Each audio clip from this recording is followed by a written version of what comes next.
ಹಾಗಾದರೆ ಪ್ರಪಂಚದೊಳಗಿನ ಯಾವುದೇ ಗಂಡು ಹೆಣ್ಣು ವಧು ವರ ಇವರಲ್ಲಿ ವಿವಾಹವಾಗತ್ತೆ ಅಂದರೆ ಅವರಿಗೆ ಕಾಮ ಇರಬೇಕು, ಕಾಮದೇವನ ಪ್ರದ್ಯುಮ್ನನ ಅನುಗ್ರಹ ಬೇಕು. ಅಂದರೆ ಈ ಸುಭದ್ರಾ ಅರ್ಜುನರ ವಿವಾಹಕ್ಕೆ ವಿರೋಧ ಮಾಡುವ ಪ್ರದ್ಯುಮ್ನ ಯಾರೋ ಅಲ್ಲ, ಅವನು ಎಲ್ಲ ವಿವಾಹಗಳಿಗೆ ಅತ್ಯಂತ ಅನಿವಾರ್ಯವಾಗಿ ಯಾವ ದೇವತೆಯ ಅನುಗ್ರಹ ಬೇಕೇ ಬೇಕು, ಅಂತಹ ಕಾಮ ಅವನು ಪ್ರದ್ಯುಮ್ನ.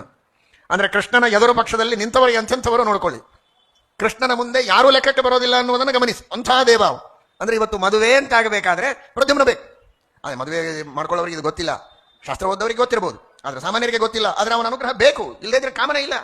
ಅವನೊಂದು ಕಲ್ಲು ಅಷ್ಟೇ, ಇದೊಂದು ಕಲ್ಲು ಇದೊಂದು ಕಲ್ಲು, ಎರಡು ಗೊಂಬೆ ನಿಂದ್ರಿಸಿದಾಗ ಆಗ್ತದೆ. ಕಾಮ ಇಲ್ಲ ಅಂದರೆ ಅವನು ಮನುಷ್ಯನೇ ಅಲ್ಲ ಒಂದು ಅರ್ಥದಲ್ಲಿ.